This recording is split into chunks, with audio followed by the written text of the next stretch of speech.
Pessoal, o primeiro tempo do canal Ligados no Flu chegando para você a partir de agora, nesta terça-feira, dia 8 de abril de 2025. E eu quero a sua atenção para o início desse vídeo, para a declaração do presidente de um clube de futebol, que não é o Fluminense, mas eu acho que você vai se identificar, você, torcedor tricolor, vai se identificar com a declaração do presidente do Cruzeiro, Pedro Lourenço. Eu vou trazer a declaração dele e eu quero saber de você, torcedor tricolor que acompanha aqui o canal, se você se identifica com essa declaração fortíssima. Então, eu quero a sua atenção a partir de agora para esse assunto, tá? Embora não seja diretamente ligado ao Fluminense, eu tenho certeza, vou repetir, que você vai se identificar. O presidente do Cruzeiro, o dono da SAF do Cruzeiro, o Pedro Lourenço, que para quem não conhece, é um empresário do ramo de supermercados, dono da rede de supermercados BH, que fatura milhões de reais por ano, que tem uma fortuna avaliada em 7 bilhões de reais. Enfim, uma pessoa bilionária e que comprou por amor, por querer ajudar o Cruzeiro, comprou a SAF do Cruzeiro. E ele deu a seguinte declaração: o futebol é péssimo negócio, tá?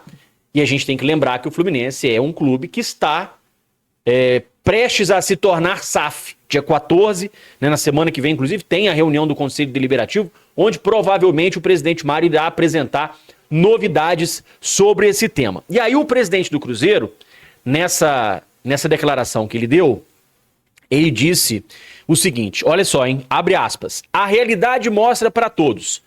Nós erramos muito nas contratações, erramos bastante. Não vou citar nome, porque é deselegante, mas erramos.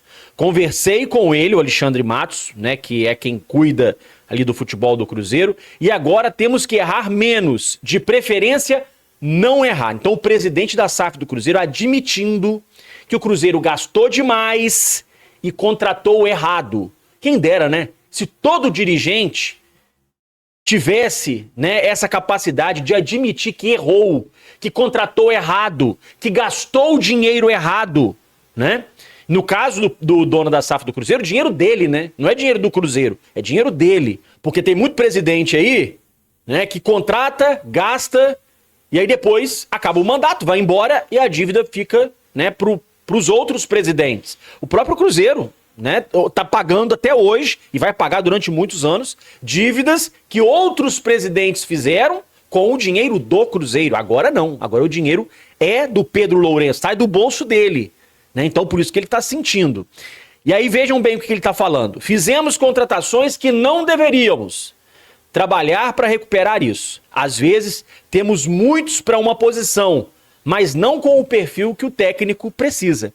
Ele sabe, eu conversei com ele, e ele tem consciência, não tem uma receita certa no futebol, mas o nosso departamento errou muito nisso aí. E o Alexandre é o chefe, então sempre cai nele a cobrança. Então, gente, por que eu estou trazendo esse tema do Cruzeiro que eu acho que tem muita relevância pra gente? O Cruzeiro gastou na janela do meio do ano passado e na janela desse início de ano um total de 200 milhões de reais. Com o dinheiro de uma SAF bilionária do empresário Pedro Lourenço. O Fluminense, só nesta janela de começo de ano, gastou 150 milhões de reais. E se a gente somar o que o Fluminense gastou na janela do meio do ano passado, dá quase esses 200 milhões aí. Acho que vai dar aí perto de 180, 190 milhões de reais o que o Fluminense investiu. É quase o mesmo valor que o Cruzeiro investiu. O Fluminense trouxe Serna, que é reserva, Bernal, que é reserva, Ignácio, que é reserva, o Canóbio, que não tá jogando nada, o Freitas, 20 milhões no Freitas, o Hércules, que foi uma boa contratação, mas até agora não rendeu. Então, se você pegar os jogadores que o Fluminense trouxe, o dinheiro que o Fluminense investiu e aplicar nas falas do presidente do Cruzeiro, eu acho que a fala, ela se encaixa direitinho com a situação do Fluminense.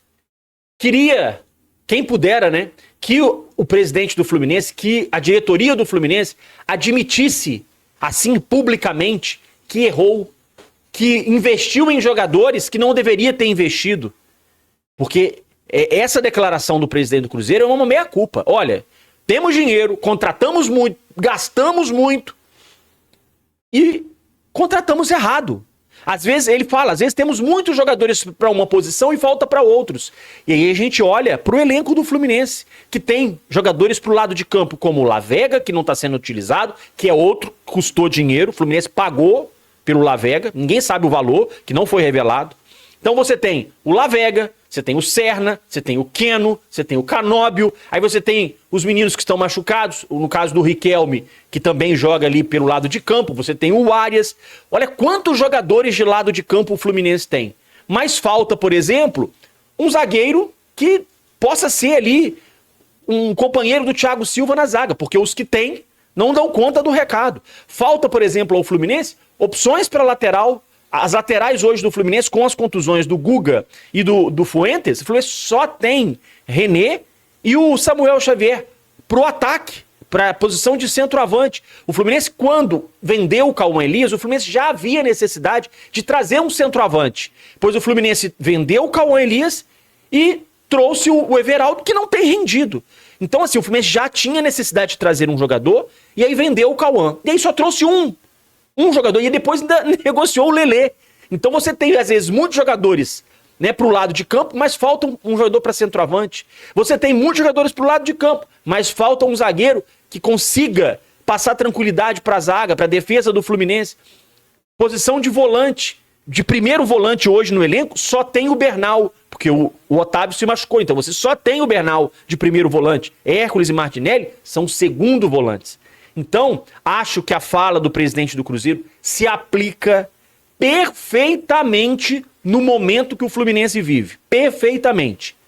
Só que foi feita pelo dirigente de um outro clube, falando da realidade deles, né?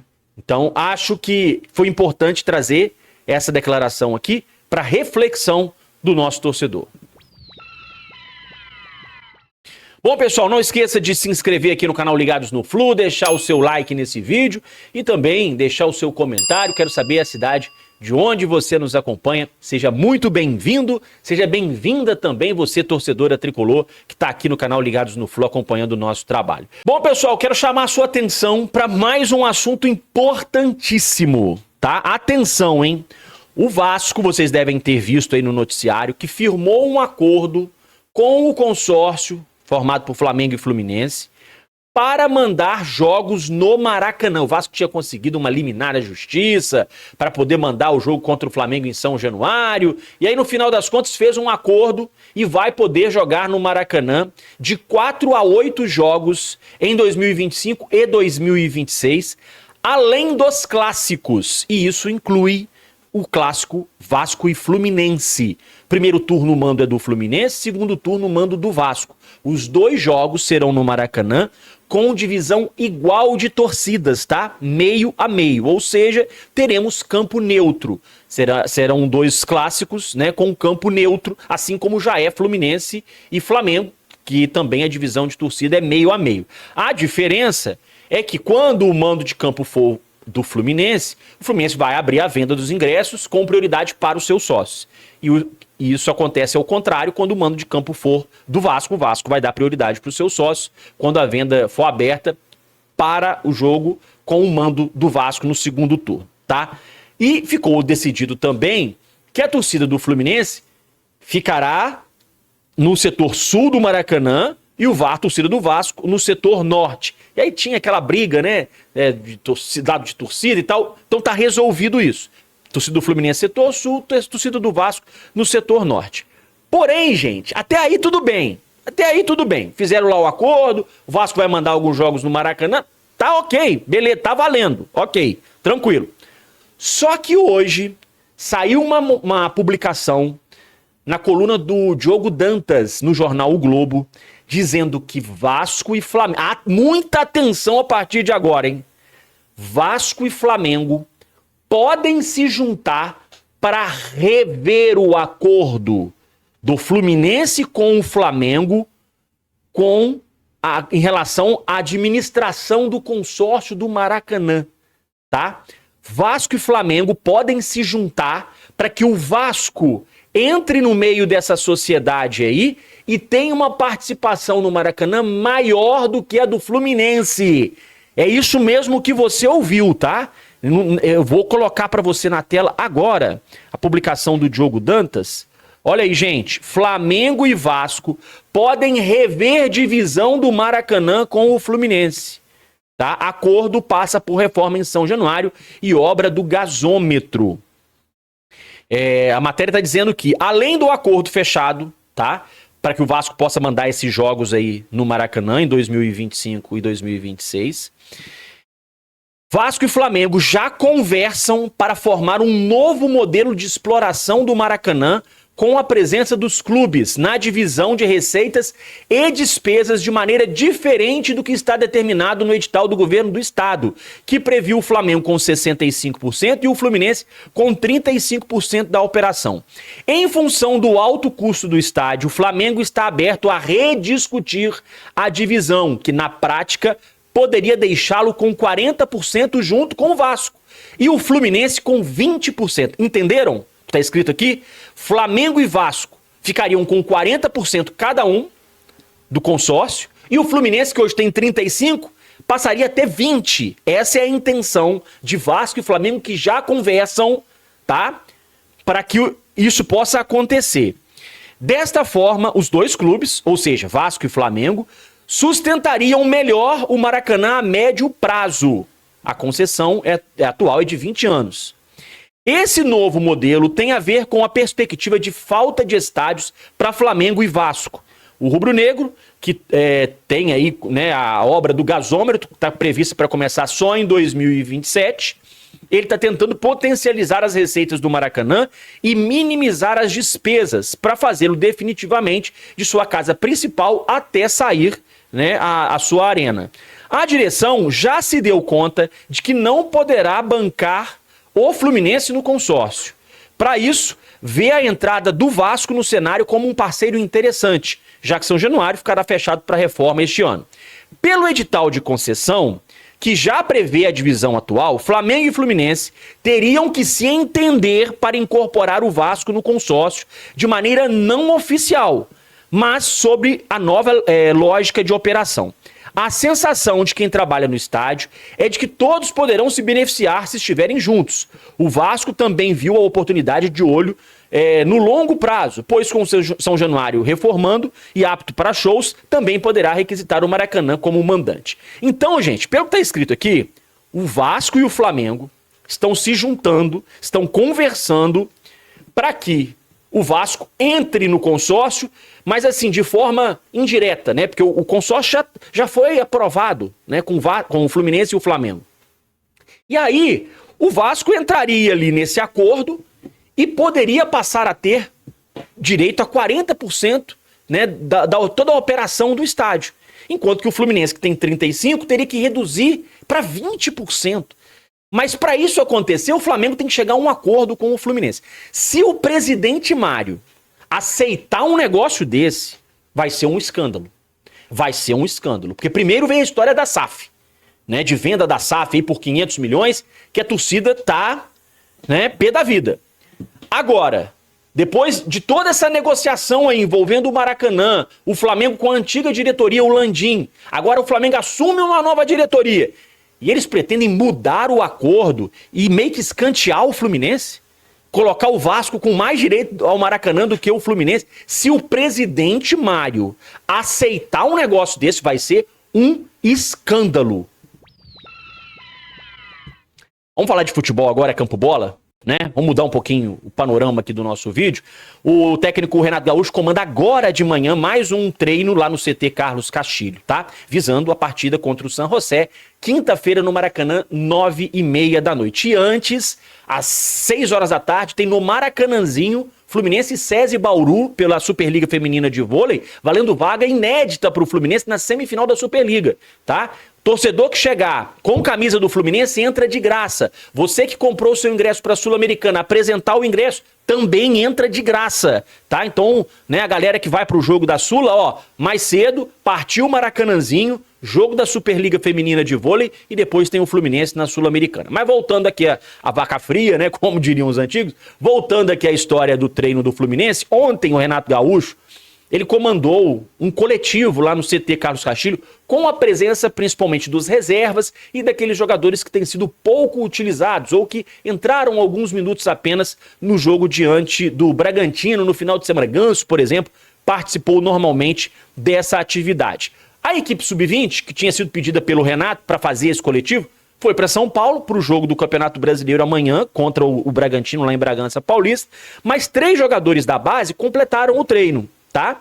Os laterais, Caio Borges, de 18 anos, que é lateral direito, o lateral esquerdo, Léo Jance, de 20 anos, e o meia, Vitor Cauã, de 18 anos. Eu, sinceramente, não entendo por que o menino Júlio Fidelis, que é um ótimo lateral direito goleador, que tem presença diária, extremamente ofensivo, não tem tido oportunidades no time principal do Fluminense, nem para treinar. Eu realmente não consigo entender por que isso acontece no Fluminense. A gente tem outros exemplos aí, né? Do Jefté, que não teve chance no profissional, hoje está se destacando no futebol europeu, chamando atenção no futebol europeu. Tem o Esquerdinha, que também foi vendido, teve pouquíssimas chances no ano passado com o Mano Menezes. Bastou uma falha para o Esquerdinha perder completamente, né, as oportunidades com o Mano. Enquanto isso, outros jogadores, né, falham, continuam lá como titulares, né? Mas enfim, ontem, né, o treino contou com a presença do Caio Borges, do Léo Jansen e do Vitor Cauã. Inclusive hoje o site GE está trazendo uma matéria falando exatamente sobre, né, as oportunidades que podem aparecer para esses jovens laterais por conta da lesão do Guga e também do Gabriel Fuentes. A matéria aqui feita de redação, né? Ou seja, algum jornalista lá de dentro que foi lá, fez, não assinou o texto, está dizendo que com a contusão do Fuentes e do Guga, né, o Fluminense hoje só tem, como eu disse ontem aqui, só tem René e Samuel Xavier como opções para as laterais. E aí, o lateral esquerdo, Léo Jansen, e o jovem lateral direito, Caio Borges, vêm realizando treinos no CT Carlos Castilho. A dupla também tem participado dos jogos do Sub-20. Com a ausência de opções, os dois não viajaram para enfrentar o Bragantino pelo Campeonato Brasileiro amanhã e treinaram com os profissionais na última segunda-feira. Léo Jansen tem 20 anos, já defendeu a seleção brasileira de base e o Caio Borges tem 18, faz parte daquele time que foi campeão da Copa do Brasil e campeão brasileiro ano passado, Sub-17. Já o titular Júlio Fidelis, que eu acabei de citar aqui, viajou com a equipe Sub-20 lá para Atibaia, onde o Fluminense vai enfrentar o Bragantino. O jogo então é em Atibaia. A ida do jovem abriu espaço para o Caio Borges, que saiu recentemente do Sub-17. E aí fala, né, sobre Gabriel Fuentes e o Guga. O Fuentes, ele já está fazendo aquela transição para o gramado e o Guga teve uma contusão com, né, previsão de retorno ainda não determinada pelo clube. Então, oportunidade para os dois garotos da base, para que eles possam começar a mostrar serviço e, quem sabe, já poderem até ser relacionados para algum jogo. O Fluminense tem essa carência no elenco e há muito tempo que a gente não vê laterais formados em Xerém, né, jogando no profissional. Enfim, tomara, né, que esses meninos tenham mais oportunidades e gostaria de ver, vou reforçar aqui, gostaria de ver o Júlio Fidelis tendo chances no time profissional. Acho que é um ótimo jogador, tem condições de assumir ali a posição, de ganhar oportunidades, de fazer um bom futebol. Então eu gostaria de ver o Júlio Fidelis ganhando mais oportunidades nesse time do Fluminense. Bom, pessoal, é isso. Muito obrigado então pela presença, pela audiência. Ótima terça a todos e a gente volta mais tarde com mais notícias aqui. Abração, até mais.